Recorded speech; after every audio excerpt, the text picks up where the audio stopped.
Hi, I'm Thom Ernst. This is Making Movies the Canadian Way. And if I had to live my life over, I think there's only one thing I would do differently. I would apply to film school. I've always sort of been envious of anybody who went to any kind of film school. I just thought the idea of studying film, spending your day talking about film, would probably be the most fascinating way to spend your day in any classroom. As it turns out, I do get to talk about film, and I do get to study film, but not like our guests today, who actually stand in front of a classroom every day, aside from weekends and holidays, and teach and share their knowledge of film. But how necessary are film schools? Are they still something that you should go to if you want to get into the industry? We'll find out when we join us here on Making Movies with our guest.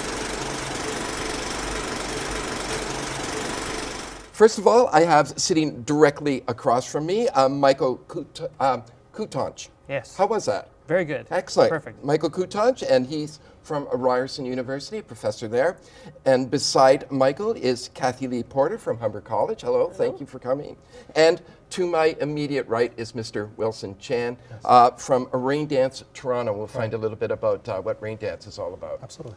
But let me start off with you, Michael. And you know, I did pose that sort of question. It almost, you almost feel a little bit like when you ask, are film schools necessary? Yeah. You know, you kind of think, asking that question, that it's a little too challenging, you know? And but you must have heard it before. For sure, from parents a lot. You know, they come to university fair and they say, so what do you do in your school? And I should point out that RTA School of Media, we teach film, but we also teach television production, all kinds of different productions as well, new media, sport media, all kinds of things. So we're involved in a lot of different screen stories.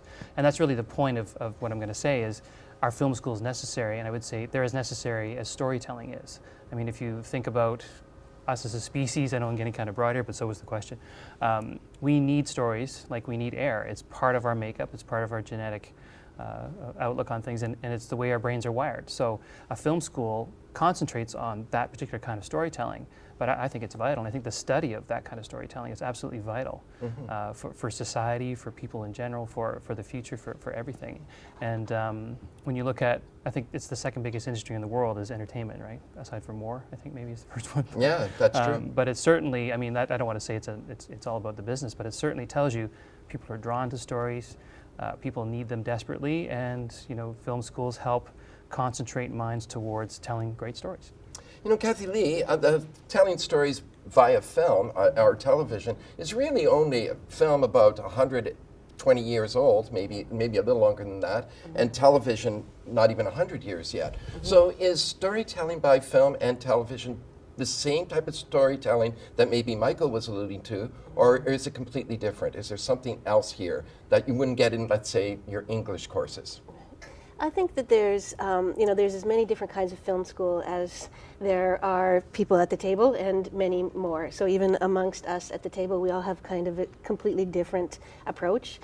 So our program, for example, is very hands-on, practical. It's a 2-year program. It's short, and it's often for people who want to learn the technical side of things or add something as an adjunct to somewhere else.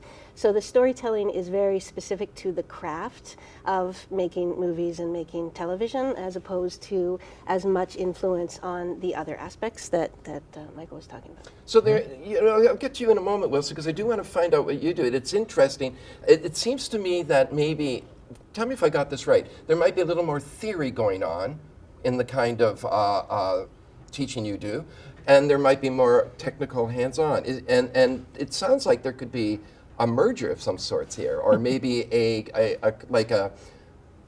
take one type of course and then you graduate and go to another level, or is it more hands-on? For us, definitely hands-on. Yeah. We've evolved. Ryerson University's evolved over the years. We were a polytechnic institute for a long time, and then we became a university in the early 90s. So to make that move and to become a university in the proper sense, we've gone from being what we were considered mostly a technical school and a hands-on practitioners type school to one that blends academics and hands-on learning. So we not only have courses in the context of making media and storytelling, why are you doing this? What's the social impact? We certainly discuss that a lot in terms of theoretical type approaches, but we then go into the studio and we make stuff. So we have 4 studios for TV studios. We've got something called the Global Campus Network, which makes television shows from across the Atlantic, all around the world. So we've got so many different types of hands-on experiences, and it's a big place to run in that sense, but we couldn't see one without the other.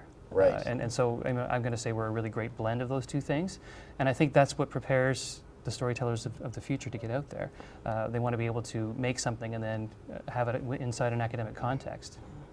Wilson, we've been using the term storytelling a lot so far in this conversation, and not using the term filmmaker very much yet. And I'm wondering, is there a difference between the storytelling and the filmmaking? And what does Raindance Toronto, how does it fit into this? Well, Raindance started originally as a sort of a thought experiment out in the UK, looking towards, how can filmmakers use an alternative to film school and just go out there and connect with other filmmakers to start just getting hands-on experience in doing their projects, right? And from there, people started doing their films at 2,000, 3,000, small independent, and sort of have grown and grown, and how and that's how Raindance has grown as well.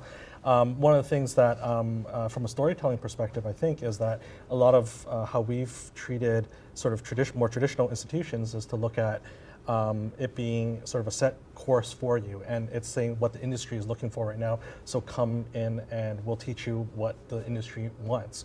Whereas Raindance has tried to focus more on what does the filmmaker want to do, what does the filmmaker want to do in order to represent them, and so they kind of do a pick and choose your courses that you want to take and be able to do the art that more specifically represents them only.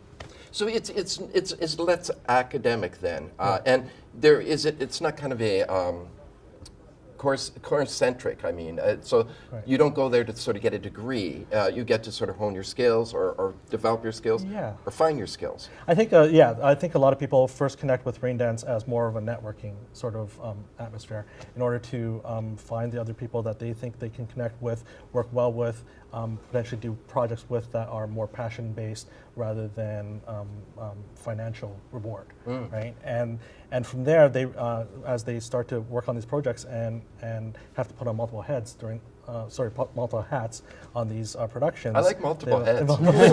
Yeah, I think that's more cinematic. Yeah, exactly. Though I think that's where they realize that there's little pieces that they're missing along the way that they didn't necessarily pick up, either because in film school it wasn't taught to them, or they didn't realize it was going to be something important, down the road. And so I think the courses that we offer help to round out those experiences and help them, be more complete. Yeah, I'm just going to ask you straight out, and it's kind of like maybe a question that's unfair, but do you trust film schools?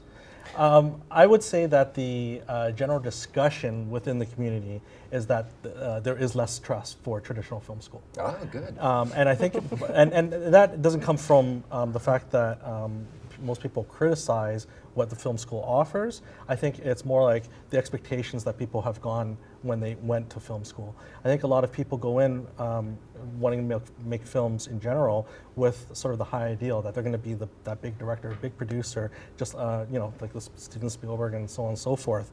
And then they start going through the process, and they quickly realize that there's a lot of work behind it. There's a lot of grind, especially if you're doing a 2 or 3 year program, and criticisms that I don't know are today really founded are like, I didn't get to touch a camera until my 3rd year, or in my final year, and these criticisms have led people to go, why would I invest all this money into the traditional film school where I could have taken that money and just learned on my own and use that money to finance my own film.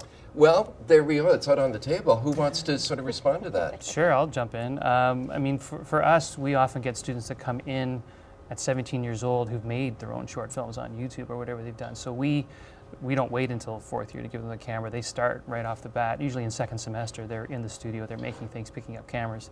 So we anticipate that is going to happen. What we are hoping to do is to shape their storytelling abilities, or at least allow their voices to come out. That's really key in terms of our media school, because you've got a lot of great students coming in with great ideas, and they've got certain levels of experience that they've got so far in their lives. How do they bring that out onto the screen? And my main area of teaching is screenwriting, so for me it's really all about the underlying story and how you craft it before you even pick up the camera. Not saying that you can't pick up a camera and shoot something guerrilla style and get a great product, but for me, it's all about trying to allow that writer to bring his or her voice out from within, and really to demystify the process of screenwriting, because so many people look at screenwriting and think, I can't do that, it's impossible. All these incredible stories are out there, but they don't realize that 99% of them never get made. But along the way, you learn the craft and the skills to actually bring your voice out. So I approach it, we can say, those people go to film or media schools, and they think, when I come out, I haven't learned what I need to learn. But I approach my screenwriting classes in the way that you may never write another script after this course in drama or comedy writing. But when you're finished, you'll be able to talk to a writer, because there's so many different jobs out there in the industry, so many different ways you can be creative in this business. And at some point, you're going to run into a creative document that you're going to have to respond to. And the last thing you want to do is to read it and go, I like it, it's just not very good. That's actually a feedback note that I got one time. But you actually want to be able to read it and talk to the writer and give them notes, because any screenwriter will tell you in Canada or anywhere else, when they get notes from the network, it can be a very, how do I put it, challenging experience, because you've got someone who doesn't know how to read a script, how to know the principles behind this technique of storytelling, that they aren't able to help. They aren't able to help the writer push that to the next level. So that's really how I approach the whole idea of being in a media school or a film school.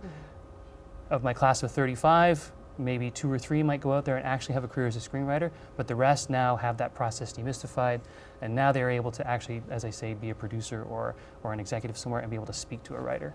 That's an interesting point. The idea that there is so many areas to go into. And when you think of a director, Kathilee, and I always thought, well, if I make a movie, it'll be easy. I just get people who know what they're doing to do it. Yes. But Michael's point is that you probably are better served if you know everybody's job. Yes. Is that?